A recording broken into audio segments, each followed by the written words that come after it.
everyone. Welcome to the AWS Public Sector Summit Online. My name is Zhadanovsky, and I'm going to be talking to you today about modern application lifecycles and DevOps with AWS. So I'm a solutions architect at AWS, and I help our customers with these sorts of challenges all the time. And today we're going to cover modern application development best practices that are in use at Amazon. Then we'll talk about an overview of our developer tools that you can take advantage of and how you can use these developer tools to do modern application development best practices. And lastly, we're going to talk about, we're going to do a whiteboarding session demonstrating these best practices for an EC2-based application, a containerized application, and serverless applications. So first, let's talk about modern application development best practices that are in use at Amazon. Over the years, we've learned a lot of lessons that have guided how we develop and deliver software inside of Amazon. That's both AWS and Amazon.com and other parts of Amazon. And basically what we've learned is that we need to decompose our applications from big monolithic applications into microservices in order to allow us to be agile. And this means that, again, we need to build microservices and that we need to restructure our teams to be a smaller units, which we call two-pizza teams. We've also learned that we need to automate everything. So manual operations don't scale. So that means that in order to deploy things at scale, in order to allow us to operate how we want to and as agile as we want to, we need to automate everything. We also need to have standardized tools. So our two-pizza teams have a lot of freedom on and ability to decide like what languages they use to build their applications, and they have tooling that's standard across all teams. So if you're a developer, you're moving across teams, or you're starting on a new team, you can easily get up and running without a lot of undifferentiated heavy lifting. And those standardized tools also allow our developers to build their applications with governance and security in mind. So we have belts and suspenders built into them to allow them to do that. And lastly, we've learned we need to do infrastructure as code. So not only do we need to deploy our actual application code with automation, we also need to treat our infrastructure the same way. So let's talk about our journey and how we got here. So our mission is to improve the innovation, speed, agility, and safety of our deployments and our applications inside of Amazon. And what we ended up doing was we decomposed for agility. This required a cultural and operational shift in how we operate, which I'll talk about. And it also required us to create tools for software delivery. So when we were just starting out, this was in the 90s, our architecture looked something like this. This was pretty common at the time. There are a lot of bottlenecks, and the scaling of the web server was an immediate issue. So basically, there was one or more web servers.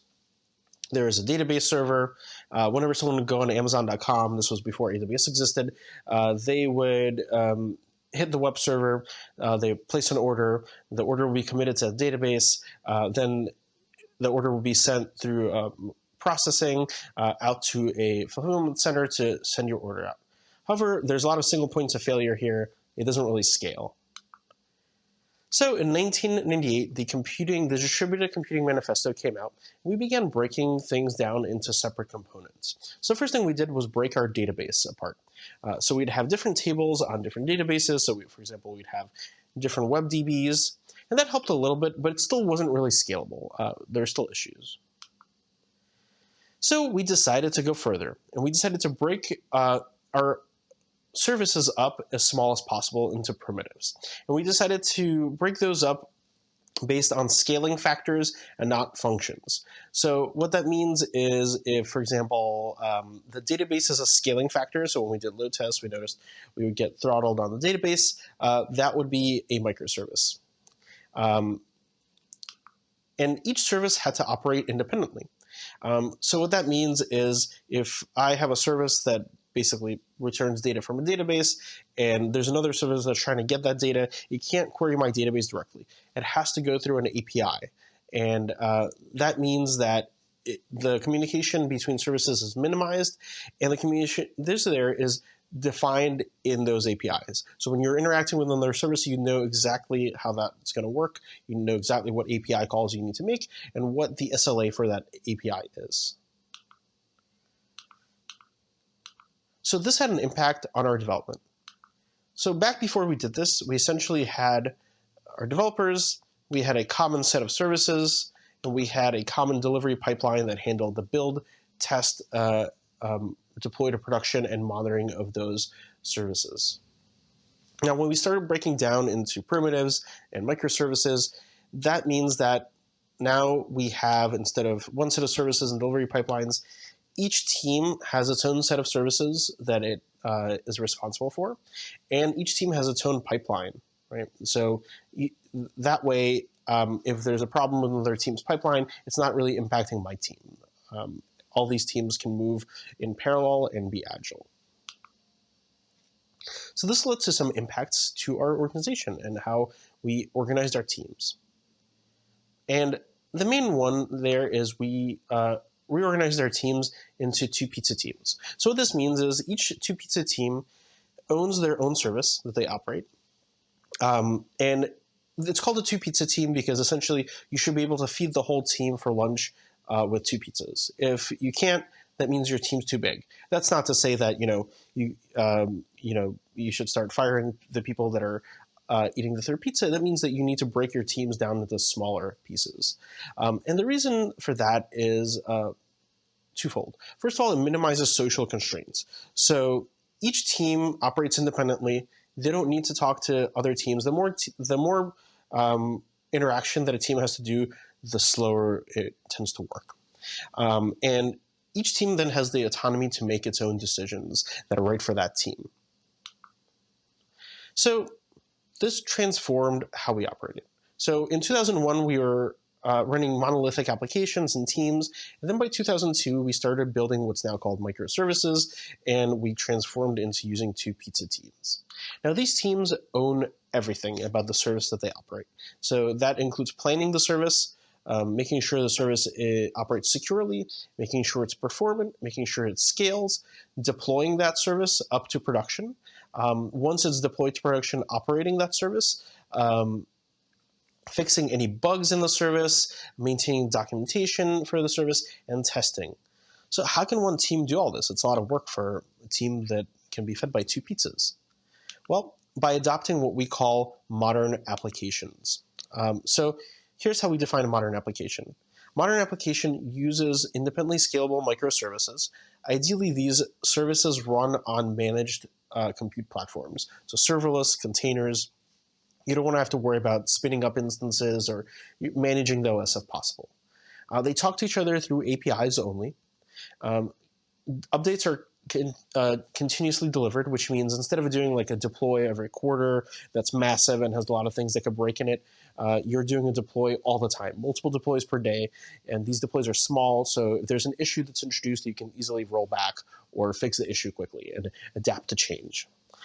These services are all built to scale globally, so we've had services that were built initially for an internal use case and ended up being a customer-facing service. For example, Code Pipeline, which we'll discuss today, started out as pipelines, which is an internal service that our developers use. All of our services are built to be fault-tolerant, and we have to carefully manage state and persistence, because as you scale your service horizontally, you have to make sure that you can handle the state and persistence well. And each service has security built in. So security is each service's responsibility. So how do we measure success for our services? Well, we have different metrics. We've got business metrics. So these are things like, is the service usage growing? What's the feedback we're getting from customers about the service? And those customers could be internal customers or external customers. So that's really important. And in fact, for AWS services, our feedback that we get really drives our roadmaps for new features and releases for our services. Then we got operational metrics. So these are is the service throwing errors? Is it being throttled? Are deployments succeeding or failing? And what's the performance like? And then we have input goals. So this is a kind of future looking. What are we looking to build? What's on the roadmap for features for these services? What use cases is the service supposed to cover? What is the purpose of the service? And again, what do we want performance to be like in the future? And lastly, we have enablement. So in order for our two pizza teams to be able to do all this, they get security training, they get ops training, and they have to go through different types of principal reviews. Principal reviews are reviews with a senior engineer, a principal engineer. And that could be a security review, could be an operational readiness review to make sure that their service is ready to go to production. So we also enable our teams through automation. Again, if our teams had to manually SSH into servers, it wouldn't scale. So at a very high level, this is what our software delivery lifecycle looks like at Amazon. We'll get into a little bit more detail later. Like most organizations, we have a dev test loop that the individual developer manages. Then we build and test the code again as it goes off to a code review with a senior engineer for all changes. After that, the change is tested in various pre-production environments, and then finally it's released in production, and we'll talk about those two phases shortly. So 2 things I wanted to point out. First of all, we want everything to be as automated as possible because we find it increases velocity and reduces errors. We add automation at every stage of this process, and both the pre-prod and prod phases are fully automated. We repeat lots of things such as testing throughout. So we want to try to catch things as early as possible in the process because as you go closer and closer to production, the cost of catching errors goes up. And so we tend to err toward, or we have a bias toward erring out. So if there's any kind of issue detected in this whole process, we stop the deploy because we'd rather stop the deploy than have it impact our customers in production. So first let's talk about dev test. This part should be quick. So we have developers. Developers have a workstation they work off of. It's either their laptop or a cloud-based workstation. They have an AWS account where it's a developer account. There's nothing in production in it, so they have the latitude to kind of do whatever they want with that account. And they then work on the smallest possible things in this loop. And their code's in a Git repo. So in this example, code commit. And they only work off of local code branches. And they develop and test locally. So at this point, this is all happening on this on their workstation. And they explicitly define dependencies, including those that are needed for testing. And that's so, if you put like latest as a dependency, you don't actually know what version of something you're getting because that dependency can be updated. So you want to explicitly define what you depend on. And then ultimately, when they're ready to go to a pre-prod environment, they publish their changes up to the mainline branch of the Git repo, and that's when it does a code review. So now let's talk about pre-prod and production. So I've got my source code. I'm a developer.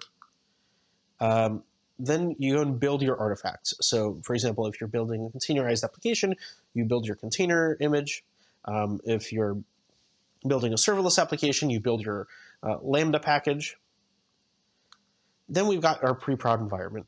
And so first it goes to the alpha environment there, and we get some automated tests that are run. Then we go to the next beta environment, and then we've got integration tests. We've got load and performance tests built in. We've got automated browser tests, so something like Selenium. And then we've got our gamma environment, more integration tests, synthetic tests, and API smoke tests. So if anything fails at any point here, we stop the deploy. Then we go to production. So we go to production in a deliberately slow manner. So first we do a canary deploy. So canary deploy is, let's say, deploying on one instance. And it's still it's getting production traffic, and it has its own metrics and log stream, but just one instance, right? It's a canary deploy. If everything goes well there, we go up to a bigger unit, like an availability zone. If everything succeeds there, we go to another availability zone. And then another availability zone. And then we have synthetic monitoring for that. And if that succeeds, we go to another region and more regions until the deploy is complete. So this is deliberately kind of a very deliberate and slow process because we want to catch errors as soon as possible if there are any. So another thing that's important to think about is we have pipeline blockers. So automated things that can block the pipeline from getting to production or deploying to production. That includes time windows. So for example, if it's Cyber Monday or the Super Bowl and our AWS customers are doing a bunch of mission critical kind of deployments, we can have time windows where we don't do deploys unless it's an emergency. We have pipeline policies. So for example, if you're trying to go straight from source to production, that can stop your pipeline. Code coverage tests. So if you don't have enough code coverage, it can stop your pipeline. If the code review doesn't pass, it can stop your pipeline. There's security scans built in. There's dependency checks built in. All of that is intentionally set up so that we stop the deploy if any of those fail. And so this part is fully automated. And this is the part where you should be very careful. If you're just trying to, get into CI/CD and DevOps and modern applications in general, what I'd recommend doing is have your whole pipeline be fully automated, but have a manual approval process, which you can do in Code Pipeline before you get to production. Then as you set that up, as you put more and more services into this pipeline, then you'll feel more confident, you'll get more experience with your automation, and then you can start making things fully automated, but be careful with it. So let's talk about some AWS developer tools that you can actually use. And these tools were either directly built from or inspired by internal tools that we have. So the first thing is Code Build. So Code Build is a service that allows you to do builds and tests in a reproducible, containerized environment. Then we've got Code Commit, which is our managed Git service. And we've got Code Deploy, which allows you to deploy with automation to EC2, Lambda, and ECS. And we got Code Pipeline, which orchestrates, it's a continuous delivery service that orchestrates all of this. And Code Artifact, which can store your artifacts that you need for your builds and tests.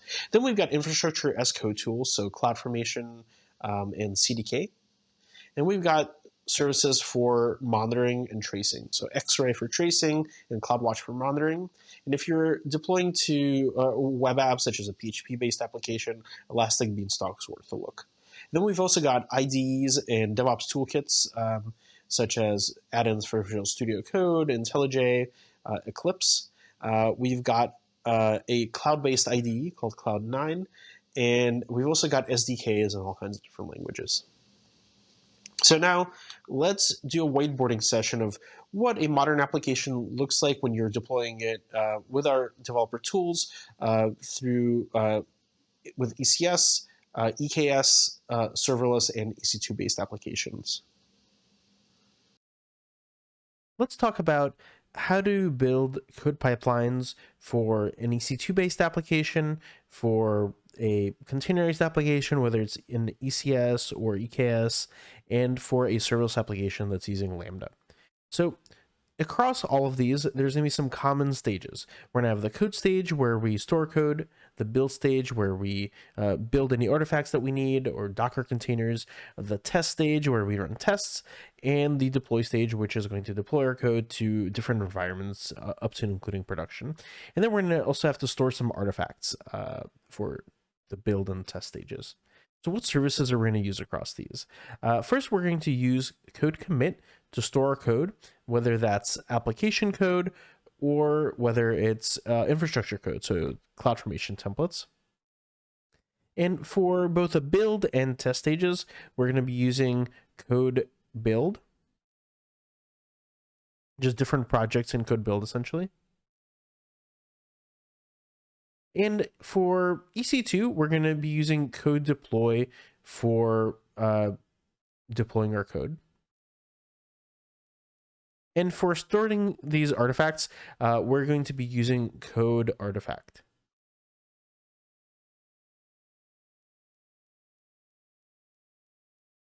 And so what's going to orchestrate all of this to go from stage to stage? That's where Code Pipeline comes in. So code pipeline is going to make sure that all these stages complete successfully and move on from one stage to another. And one thing I want to point out here is that, again, the build and test stages are both going to be accessing artifacts in CodeArt. And so again, this whole pipeline is going to be handled by a code pipeline. And this code pipeline is going to handle this across multiple environments. So it's going to build our code, test our code, and then deploy it to staging, to pre-prod, as well as production.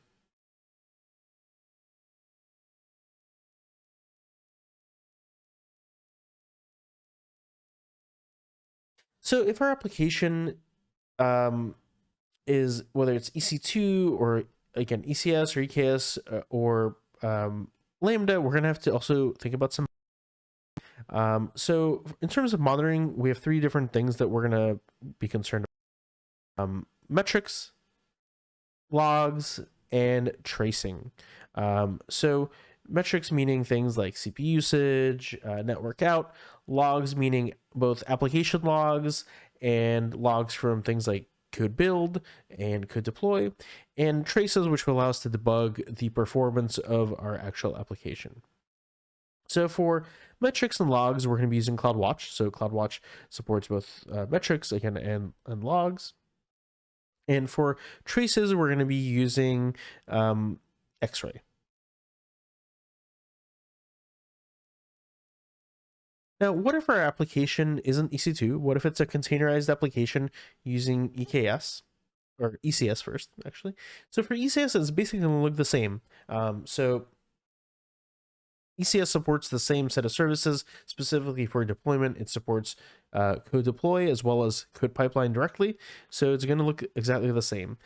And one other thing I want to point out here is for monitoring, again, both, could build for build and test, as well as code deploy, are all going to emit logs that are going to get sent to CloudWatch logs. But yeah, for ECS, again, it's going to look the same. Now, how about for EKS? So code deploy and code pipeline don't currently support natively deploying to EKS. So what we're going to do instead is we're going to have a code build project, and we're going to run all the commands we need to deploy to an EKS cluster inside of the code build project. So code build, actually, that's really a nice advantage of it, is it's really flexible. It'll run whatever commands you need it to run, in this case, allowing us to handle our EKS deploy. Lastly, what about if we have a serverless application using Lambda? So the main difference here is going to be the deploy stage. So we have a lot of options for deployment. So first, we could just use code deploy in our deploy stage, or we can use code pipeline directly. So just go straight from code pipeline, a code pipeline action to Lambda. And we can also do CDK or CloudFormation. So if we have CloudFormation, we have a CloudFormation template. It's probably using Serverless Application Model, or SAM, and that is being launched as part of a code pipeline action. Or CDK ultimately emits CloudFormation, but for CDK, we're going to be using a code build project for that. And lastly, this whole actual pipeline for across all these environments, whether it's EC2, EKS, ECS, or Lambda, can be defined by CloudFormation and CDK.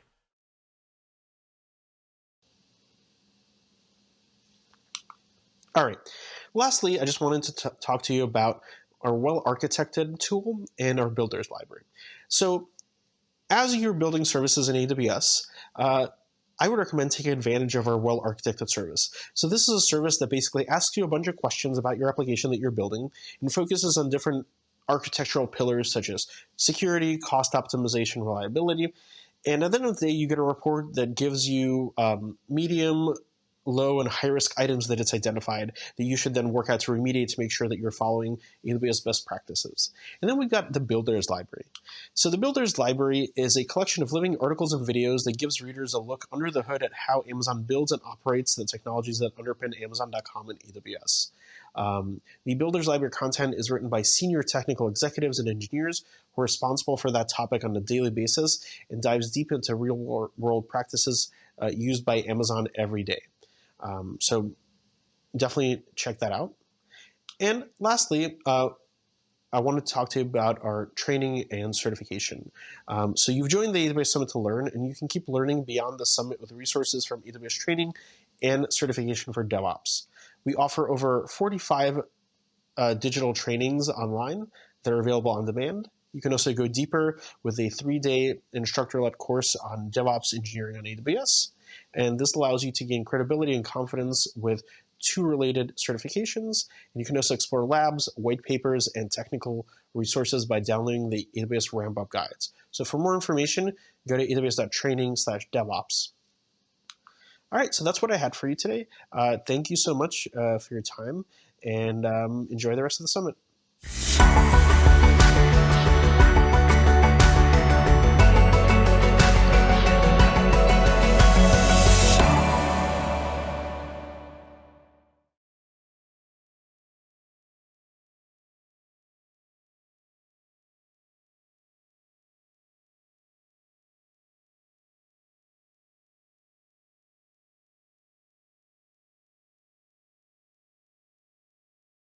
Innovation needs collaboration because a revolutionary approach to software can transcend enterprise IT. Red Hat. Our code is open.